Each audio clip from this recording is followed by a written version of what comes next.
The American Revolutionary War was filled with feats of heroism and events that at the time, and even looking back now, many think were the impossible made possible. The Knox Noble Train of Artillery is one such story, so get comfortable as I share with you how a feat of artillery magic was made by one man, Henry Knox. Winter had settled early across the northern frontier in November 1775. It was cold sweeping down from the Adirondacks, locking valleys in ice, burying roads beneath white drifts, and turning rivers into silent plains of treacherous frost. Now, most people had huddled behind hearth and fires, waiting for the spring. Henry Knox was not most people. He was 25, young, untested, and unlikely, yet he carried an idea that was bold enough to shift the direction of the war. So, who was Knox? Well, he'd been a former Boston bookseller, and while he didn't have formal military training, he had plenty of time with his nose stuck in artillery books and was a self-taught artillerist. Now, Knox now wore a Continental officer's coat, and he carried confidence deeper than any credential.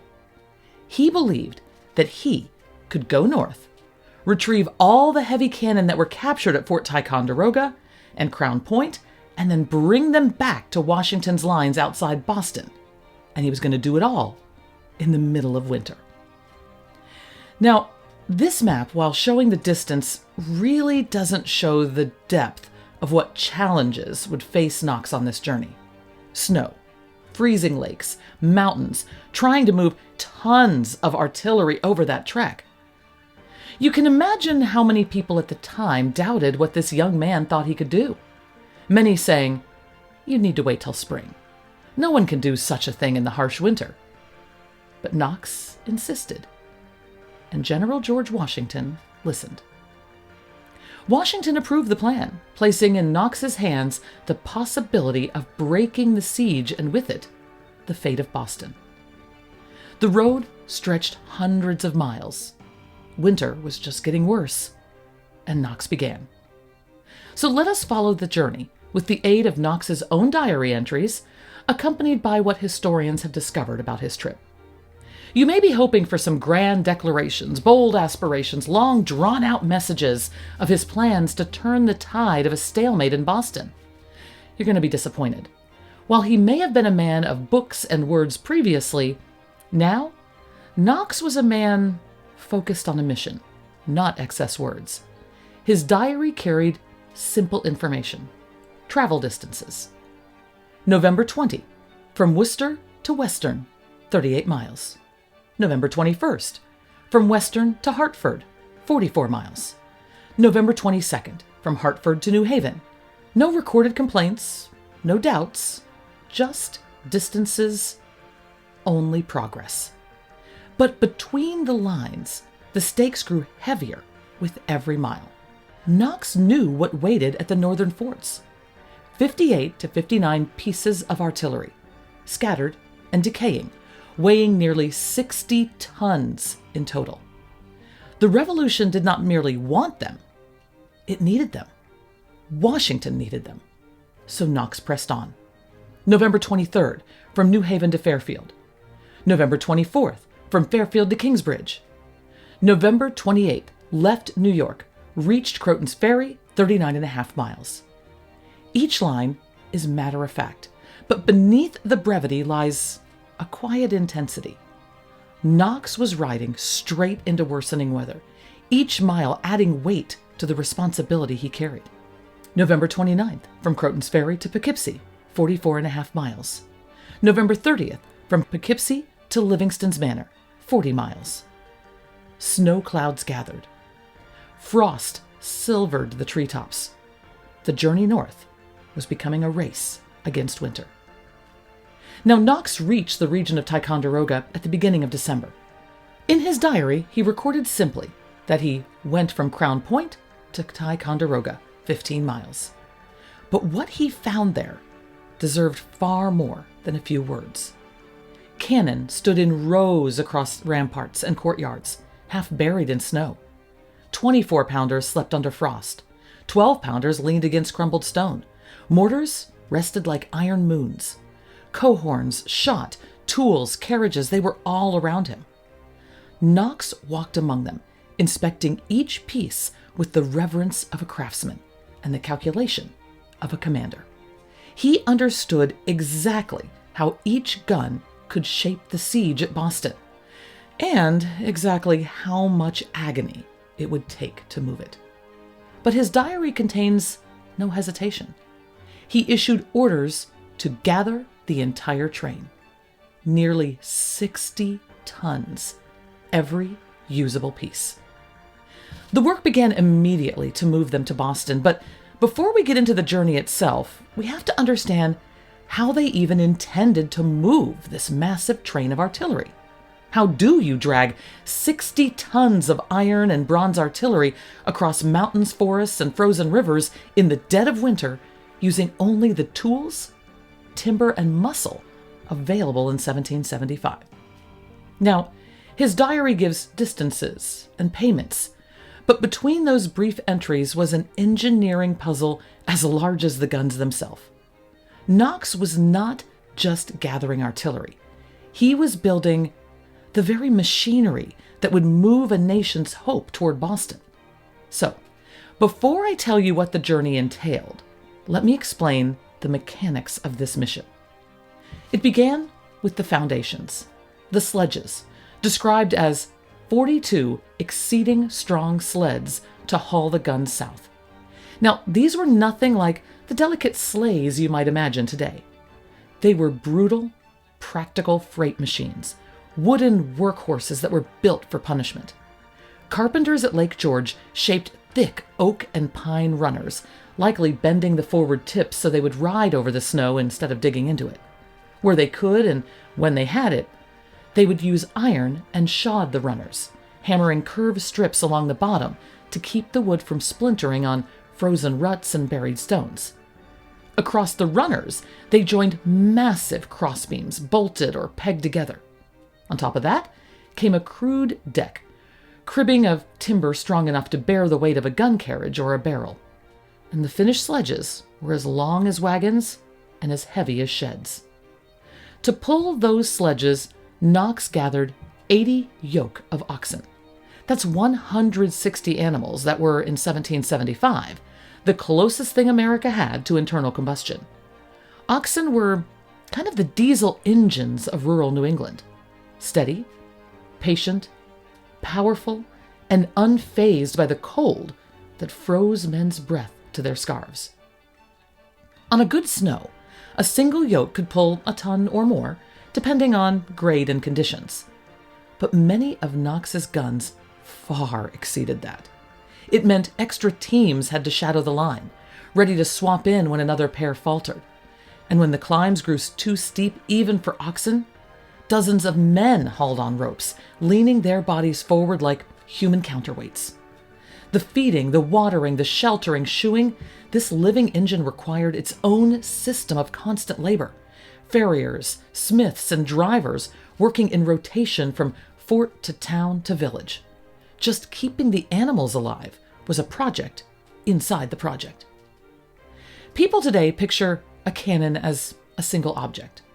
Knox, trained by books and battlefield necessity, saw each one as a system. The barrel, be it iron or brass, could weigh anywhere from 600 pounds for maybe a French 4-pounder to more than 5,000 pounds for a full 24-pounder. The wooden carriage with cheeks, transoms, axles, and iron straps, and the trails used to secure, break, or pivot the piece, the implements, the worms, the sponges, the ladles, the powder barrels, fuse boxes, and shot, sometimes additional field equipment or spare wheels. It all had to go too. And it all had to be carefully secured for the journey, so nothing would shift, even on steep slopes.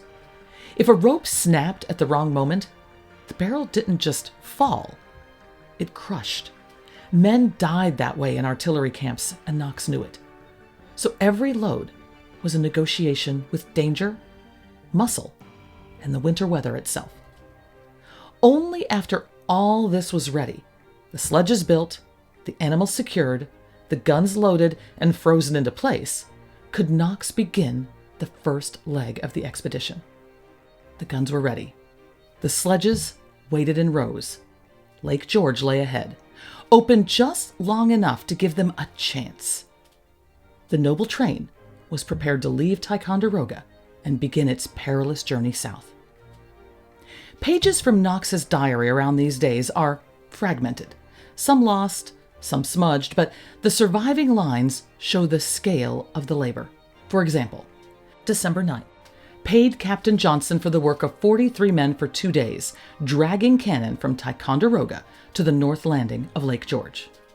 Now, these 43 men weren't dragging the barrels with ropes, they were wrestling the guns onto rough sledges, heaving them over the frozen soil, coaxing horses and oxen through rutted paths inch by brutal inch to get that artillery to the lake's edge. But by the night of December 9th, Knox himself reached Sabbath Day Point, arriving about 9 o'clock in the evening after rowing across the darkening lake.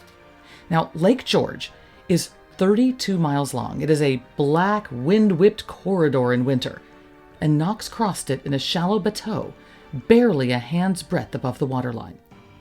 They had outraced the freeze by hours, barely, but the next day was going to deliver disaster. Knox wrote that a scow, a flat-bottomed freight boat built to carry heavy loads, was carrying several tons of artillery and had run on a sunken rock.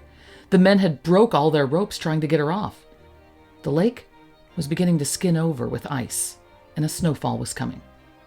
If that boat froze in place, the guns aboard her would be lost until spring, or maybe forever. Knox didn't wait for the lake to decide their fate. He boarded a bateau, and that night, even though the wind shifted sharply, and Knox recorded in his diary that it blowed very fresh and directly against us, he and his exhausted crew rowed exceedingly hard for above 4 hours to get where they needed to be. The cold was brutal. He wrote they finally warmed themselves on shore before pushing on.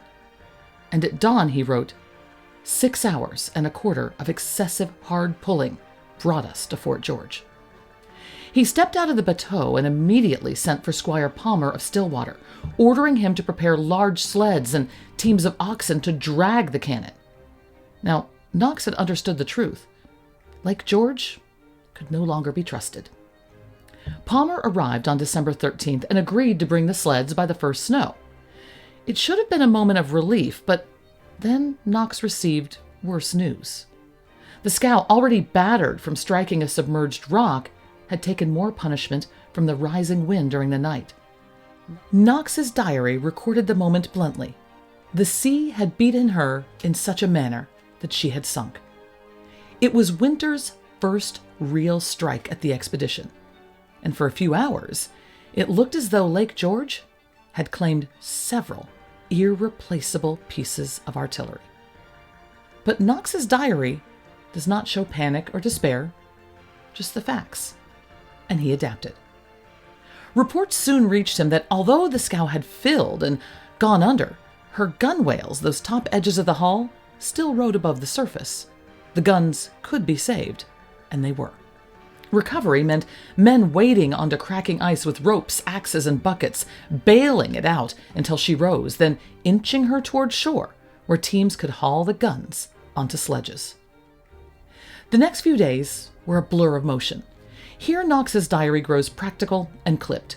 Payments, distances, commands, yet the meaning behind the words is enormous. He retrieved what could be saved. He moved the rest of the artillery off the lake, coordinated laborers, pressed carpenters into building sleds, secured more yoke of oxen, and planned the route through New York and Massachusetts, not on modern roads as there weren't any, but on colonial trade paths, frozen wagon tracks, and half-forgotten military roads left from earlier wars. By December 17th, Knox wrote from Fort George a letter that now stands as one of the most audacious documents of the Revolution. He reported 42 exceeding strong sleds, 80 yoke of oxen, and he estimated it would take 16 or 17 days to complete the march. And then he wrote, I hope in 16 or 17 days to present to your excellency a noble train of artillery. Could he really do it? Winter was tightening, ice was thickening, men were exhausted already, and they'd just started. Roads were vanishing overnight beneath storms, and a storm could erase a road entirely, burying it beneath drifts so deep the sledges sank all the way down and teams had to break new paths. But Knox believed. Winter was about to test that belief with every mile of the journey south. Winter deepened as December 1775 entered its final weeks. Snow drifted higher in the hollows, ice thickened along the river edges, roads became white corridors where wind carved ridges like frozen waves. Knox's diary grew sparse during these days, some pages lost, others reduced to clipped entries of just payments and mileage, but the surviving lines, combined with the accounts around them, reveal how brutally the season tightened its grip. The period between the sinking of the scow and Christmas week is only lightly documented, but every clue points to the same truth. The freeze intensified. Knox and local laborers worked to salvage the guns brought to shore, finish the heavy sledges, gather hay and oats for the draft animals, shoe oxen and horses on frozen ground, and position men and teams for the overland haul. Lake George hardened unevenly. Solid and sheltered inlets, dangerously thin in open channels, where wind kept the water restless beneath the forming ice. Each night brought a new crust of snow, heavier and deeper than the last. Then came Christmas Eve. On December 24th, Knox recorded one of his longest entries, a moment when the winter nearly broke him. He had attempted to travel by sleigh, but the snow lay too deep. The horses refused to press forward, their hooves disappearing into drifts above the knee. Knox wrote simply, was obliged to walk about 6 miles. Then he described what lay before him. Snow 3 feet deep through the woods, there being no beaten path, no cleared road, no plowed track, only a wilderness of white, each step sinking to the shin or thigh, boots filling with frozen powder. By the time he reached Stillwater, Knox wrote, I arrive almost perished with the cold. Now, Knox rarely admitted difficulty. For him to write those words meant the danger was real and more brutal than we can likely imagine today. Christmas Day brought no gentleness from the season. Snow continued to fall. Roads remained blocked beneath new drifts. On December 26th, Knox procured a sleigh to continue southward. But on December 27th, he wrote that the horses tired and refused to go any further. Once again, he abandoned them and walked through deep snow to reach assistance. Every entry showed how winter attacked from every angle, undermining animals, tools, paths, and plans.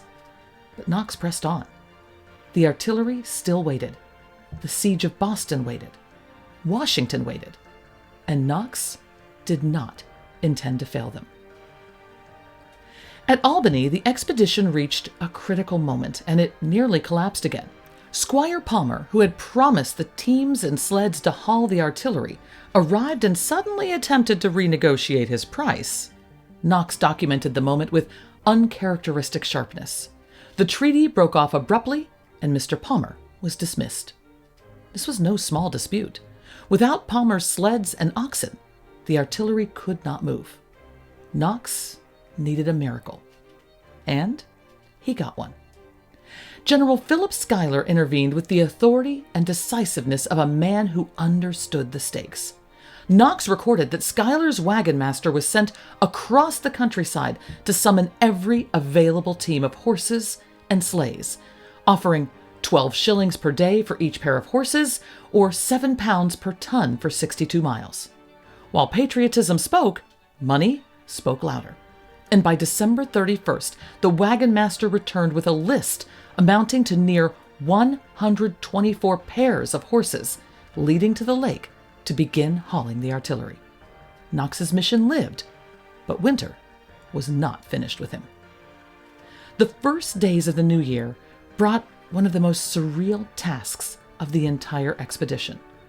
Knox wrote that from January 1 to 4, he and his men were employed in getting holes cut in the different crossing places in the river in order to strengthen the ice. What they would do was they would cut holes in the surface, allowing frigid water to rise up and refreeze, then repeat, layering the ice thicker and thicker until it might support the weight of cannon. It was desperate, dangerous work. On January 4th, there was promise. Knox recorded that they had brought over a brass 24-pounder and a small mortar safely. But then the ice struck back. Knox wrote that he was much alarmed to learn that one of the heaviest guns had fallen into the river. The gun had plunged down, collapsing 14 feet of surface around it.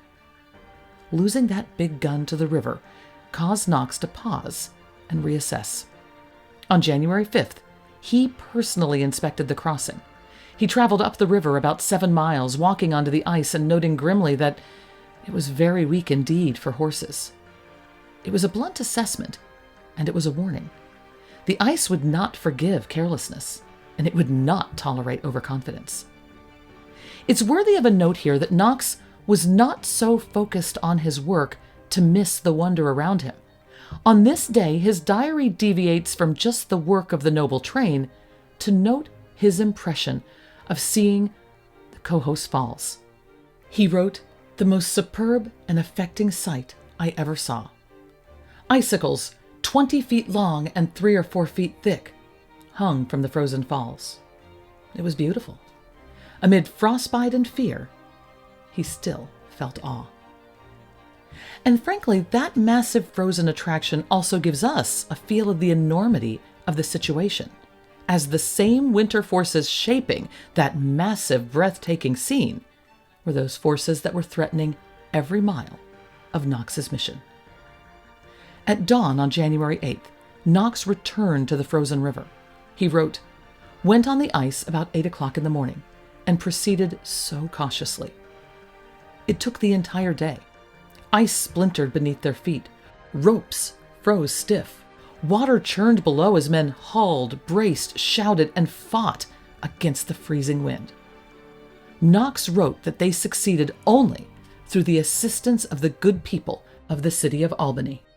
Teamsters, town laborers, volunteers, they all pulled together until the massive cannon rose, dripping and solid from the river. When it was finally secured, Knox recorded that the men christened it the Albany.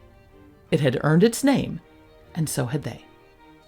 And now with the water crossings behind him, Knox stared toward the Berkshires, the steep, snow-loaded mountains that towered between the artillery and Boston. Everything that came before had been a brutal prelude. The mountains, those would be the true test. Now, Knox's diary stopped on January 13th. His last recorded entries dealt with securing supplies, sending dispatches, arranging sledges, and gathering the remaining teams needed for the push into the highlands. He wrote of spare sleighs, spare string, and the constant outfitting of teams, small words for enormous labor. What followed still survives, but only through town records, contemporary letters, oral recollections written down decades later, and Knox's own later summaries of the expedition. And together, they reveal a march more harrowing than anything he faced on the ice. The artillery train began its ascent into the Berkshires around January 14th or 15th. Now, word had spread through the Massachusetts hills. As Knox's column approached, townspeople emerged from homes, barns, and workshops to watch. Sledges the size of wagons, oxen leaning low in their harnesses, cannon lashed to wooden frames like captured giants. This was no ordinary parade. It was an improvised, struggling procession. The deeper they climbed, the more chaotic the motion became. Oxen dug hooves into packed snow. Drivers shouted warnings that were swallowed by the wind. Snow squeaked and screamed under the iron that weighed more than most homes. Runners scraped against hidden rocks buried beneath the powder. Several later accounts preserved the same sentiment. It looked like a fight against the mountains themselves. From later summaries of Knox's own recollections, the slopes were very steep, and the men were obliged to heave by main strength. Now, the phrase, heave by main strength, may sound poetic, but it wasn't. It meant that men were pushing sledges with their shoulders. Others were bracing their boots into the snow to serve as human brakes. Teams were using ropes wrapped around trees to slow downhill slides. Smiths were repairing ironwork in the freezing wind. Carpenters rushing to reinforce broken braces. Every upward foot was earned, and every downward foot risked disaster. Eyewitness accounts in Great Barrington describe moments where the sledges nearly lost traction.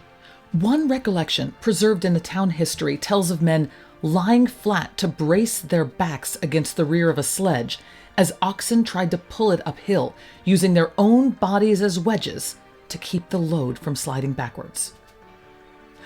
I want you to take a moment to process that.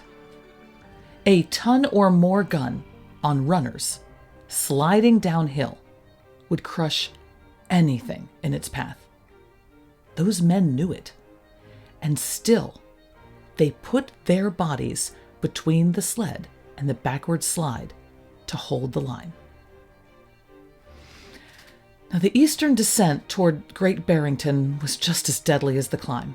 One Berkshire County history recalls a runaway moment. The guns wanted to run quicker than the men, and this was a real danger. On a downhill slope, a 4,000 to 5,000 pound cannon on a sledge could accelerate faster than a horse team could restrain it. Drivers and laborers responded with whatever physics the wilderness allowed. They were dragging trees behind the runners, throwing logs in the path, wrapping brake ropes around trunks, wedging bodies beside the sledge to slow the momentum. Ropes snapped, logs splintered, men stumbled and clawed for footing. But the guns held to the road. Every mile through the Berkshires was won this way, piece by piece, breath by breath. By January 19th, the train emerged onto the ridgelines. The climb was behind them. Below them stretched the Massachusetts interior, closely spaced towns, more reliable roads, and far more help. Every man who stood on that ridge understood they had beaten the mountains. Those who had nearly frozen beside the river, those who had pulled an artillery piece out of the river by hand, who had climbed slopes fit for goats and slid down them at mortal risk, they now felt the first flickers of certainty that the artillery would reach Washington, every single piece. As the convoy descended toward Egremont, Stockbridge, and Great Barrington, the pace quickened. Local records mention repairs made to sledges, reshoeing of oxen, and drivers from neighboring towns joining the expedition. What had begun as a military mission had become a regional phenomenon. Communities stepping forward to help in any and every way they could. People lined the roads to watch the guns pass. Children stared at the massive shapes. The mountains were behind them. But winter wasn't done yet. By January 24th to 26th, the artillery reached Springfield, one of the most important military supply hubs in the colonies. Here, the work accelerated. Sledges shattered by mountain roads were rebuilt, iron straps reforged in the arsenal's forges, oxen reshod and rested, loose trunnion straps tightened, cracked beams replaced. Springfield transformed the battered equipment into a functioning train again. More importantly, it gave the men a moment to breathe. Once the guns passed this point, the rest of the route lay over well-traveled roads toward Worcester and Framingham. The impossible portion of the journey was over. As the train passed through Worcester County, records from several towns describe the same sight. The line of sleds came slowly through the town, the oxen hollow-sided with labor. Drivers wrapped their faces in scarves against the winter wind that cut like glass. Smiths walked with the convoy to fix anything that broke. Children followed at a distance until they were called back home. Near Framingham, the roads grew busy. Farmers, sledges, wagons, and travelers mixing with the artillery columns. People stopped to stare at the spectacle. Towering bronze cannon, heavy iron guns, great mortars with cavernous mouths, teams of oxen panting steam into the frozen air. This was the moment Henry Knox's bold promise to Washington, written on December 17th, became real. A noble train of artillery was approaching the Army's lines. By the final days of January, the artillery entered the outskirts of Cambridge. John Adams later wrote that Knox arrived with his whole train entire. That single word carries astonishing weight. Entire. No cannon was abandoned. No mortar was left in a river. No sledge lost in the mountains. No team frozen in a drift. In the dead of winter, through obstacles that should have destroyed the expedition a dozen times or more, Knox brought every piece of artillery Washington needed. The Continental Army, outgunned for months, now possessed the firepower powerful enough to reshape the siege of Boston. And it would. Where they before had only possessed scattered small field pieces, they now had everything Knox had promised. Everything Washington needed. Once the artillery reached Cambridge, teams worked rapidly to mount the heavy pieces onto proper field carriages. Trunnion straps were tightened, mortars were positioned, ammunition was sorted. Washington inspected the train himself, and in correspondence preserved from the period, he wrote to Knox that the accomplishment did great honor to your judgment and fortitude. Fortitude, that is the perfect word. For Knox had endured snow up to his waist, river ice collapsing under tons of artillery, freezing cold that nearly killed him in the mountains and tried to take the guns from him, setbacks, failures, near disaster. And yet he emerged with all the artillery Washington needed.